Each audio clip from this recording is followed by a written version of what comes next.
UGC NET aspirants, welcome to our YouTube channel Exam Talentees. Welcome to our first video of the Exam Talentees. मैंने introduction video में आपको बताया था कि हर रोज़ chapter wise question paper solve करवा के दूंगी।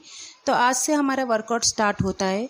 सो मैं उम्मीद करती हूँ कि लास्ट तक आप मेरा वीडियो देखते रहिए। So let's start. Here all details of chapters I display on screen.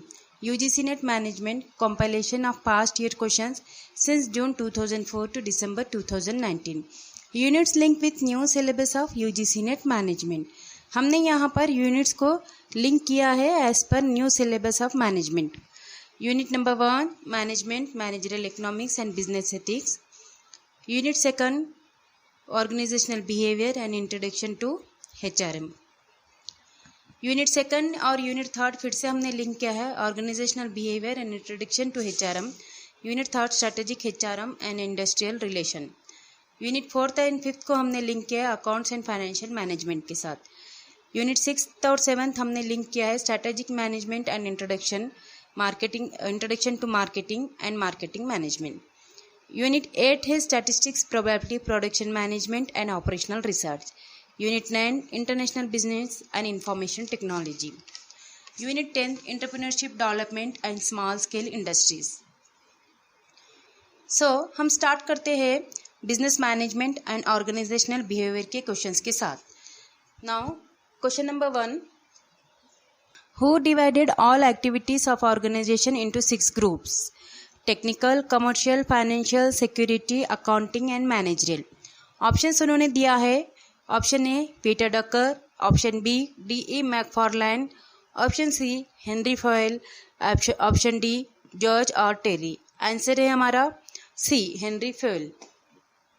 आइए जानते हैं हेनरी फॉयल के बैकग्राउंड और हिस्ट्री के बारे में। Now background and history of Henri Fayol. Henri Fayol was born in France in 1841 and died in 1925। Henri Fayol का जन्म हुआ है फ्रांस में 1841 में और उनकी मृत्यु हुई है 1925 में। He is regarded as father of modern management theory. उनको father of modern management theory भी कहा गया है। He got degree in mining engineering in 1860। उन्होंने माइनिंग इंजीनियरिंग की डिग्री कंप्लीट किया है 1860 में। He started working as a engineer in a coal mining company. Promoted as managing director of a company in 1888। वो as a engineer coal mining company में काम करना start कर दिए थे और वो उसी कंपनी के डायरेक्टर बन चुके थे इन द ईयर 1888 में। तब वो डायरेक्टर बन चुके थे उस कंपनी के। वो company the company was in A situation of insolvency. Company insolvent थी, कर्ज में डूबी थी, डेब्ट पे नहीं कर पाती थी। उस टाइम पे उन्होंने वो चैलेंज एक्सेप्ट किया और मैनेजरियल टेक्निक्स को उस कंपनी में अप्लाई करके कंपनी को उस सिचुएशन से बाहर निकाला और सक्सेस की ओर ले गए। So Henri Fayol accepted the challenge and applied his managerial techniques to bring out the company from this situation and succeeded. जब वो रिटायर हुए, when he retire after 30 years, the company was a leading coal steel company with strong financial background. जब वो retire हुए 30 साल के बाद, वो एक कंपनी स्ट्रॉन्ग फाइनेंशियल बैकग्राउंड बन चुकी थी। Henri Fayol became famous as father of management studies and thoughts. वो फेमस हुए father of management studies and thoughts because of following contributions. इन कंट्रीब्यूशंस की वजह से ही made clear distinction between technical and managerial skills. उन्होंने clear distinction किया है टेक्निकल वर्क में और मैनेजरियल वर्क में। जैसे टेक्निकल को उन्होंने वर्कर्स में डिवाइड किया है, टेक्निकल्स को, और मैनेजरियल स्किल्स को उन्होंने मैनेजर कहा है। Industry is divided into 2 parts, that is management and worker. Industry को उन्होंने 2 parts में डिवाइड किया है, एक है मैनेजमेंट और दूसरा है worker. He identified main functions of management. उन्होंने मेन फंक्शंस ऑफ मैनेजमेंट और एलिमेंट्स ऑफ मैनेजमेंट को भी आइडेंटिफाइड किया है। इन फंक्शंस को उन्होंने आइडेंटिफाइड किया है। ही डेवलप 14 प्रिंसिपल्स ऑफ मैनेजमेंट। उन्होंने 14 प्रिंसिपल्स ऑफ मैनेजमेंट को भी डेवलप किया है। मैनेजरियल क्वालिटीज एंड ट्रेनिंग, यह भी उनका एक कंट्रीब्यूशन रह चुका। सो क्वेश्चन पूछा गया है 6 इंडस्ट्रियल अंडरटेकिंग्स पर। Fayol work is concern with high level of organization. उनका work high level of organization को कंसर्न करता था। He identified the following 6 activities, उन्होंने फॉलोइंग 6 एक्टिविटीज आइडेंटिफाइड किया है which he believed had to be accomplish in all industrial undertaking, और वो believe करते थे कि ये सारे एक्टिविटीज हर एक इंडस्ट्रीज में अकम्प्लिश होना चाहिए। उन्होंने पहला एक्टिविटी बताया है technical, second is commercial, third financial, fourth security, fifth accounting and six managerial activity. First activity है technical activities, it relates to production and manufacturing. ये एक्टिविटी उन्होंने टेक्निकल एक्टिविटी को रिलेट किया है प्रोडक्शन एंड मैन्युफैक्चरिंग को, means technical experts. Second है commercial, commercial में आता है बाइंग, सेलिंग एंड एक्सचेंज। इस एक्टिविटी में buying, selling and exchange activities commercial activities होते हैं। फाइनेंशियल में search for capital and it's optimum use, उन्होंने बताया है कि कैपिटल, बिजनेस के लिए कैपिटल की जरूरत होती है, कैपिटल का सर्च करना और उसका ऑप्टिमम यूज कैसे किया जाए।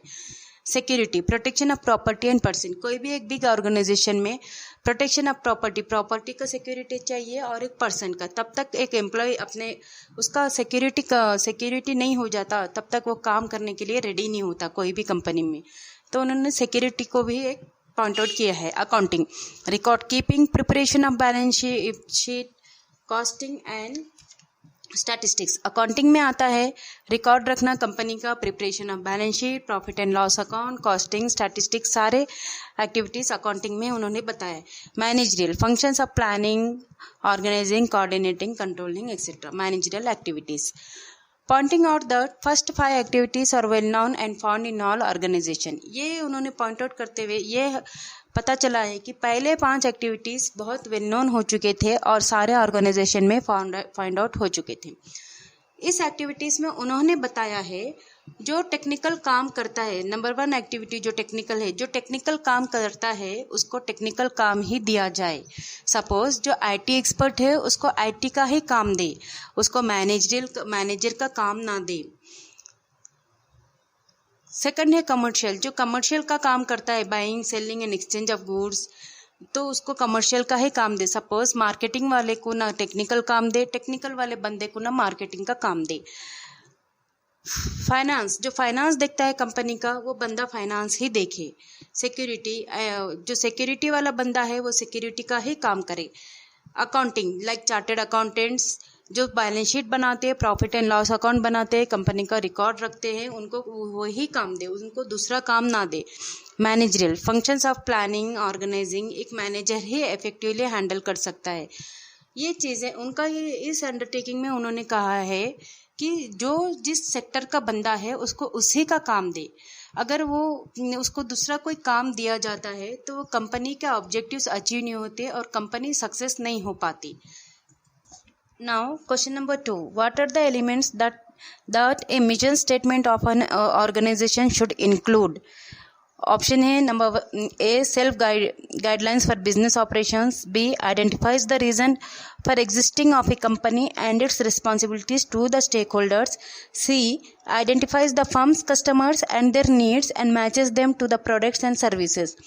D, all of the above, A, B and C. Answer है D, all of the above, A, B and C. So पहले मीनिंग जानते हैं मिशन स्टेटमेंट क्या होता है। A mission statement is a formal summary that explains what you do, how you do it, why you do it. Mission statement क्या है? Organisation का एक फॉर्मल समरी है। उसमें व्हाट यू डू, हम क्या करते हैं, हम कैसे करते हैं, हाउ यू डू इट, हम कैसे करते हैं, और व्हाई यू डू इट, हम क्यों करते हैं। A good mission statement can surprise, inspire and transform your business. तभी जब भी कोई ऑर्गेनाइजेशन का मिशन गुड होता है तो वो सरप्राइज, इंस्पायर एंड ट्रांसफॉर्म करती है बिजनेस को एक ट्रांसफॉर्मेशन देती है। They provide a clearly stated purpose of your business. ये मिशन स्टेटमेंट क्या प्रोवाइड करता है? क्लियर स्टेटेड पर्पस हमारा बिजनेस का प्रोवाइड करता है, यानी क्लियरली बताता है बिजनेस का, clearly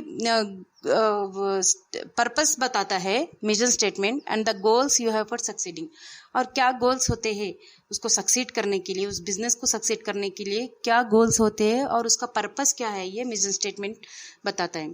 The best mission statement go hand in hand with corporate philosophy and culture and help guide a company from present to the future. एक best mission statement क्या होता है? कॉर्पोरेट फिलॉसफी और culture को hand by hand साथ में ले चलता है और हेल्प गाइड ए कंपनी, और कंपनी को गाइड करता है प्रेजेंट से फ्यूचर तक जाने तक.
Based on factors such as age, race and sex.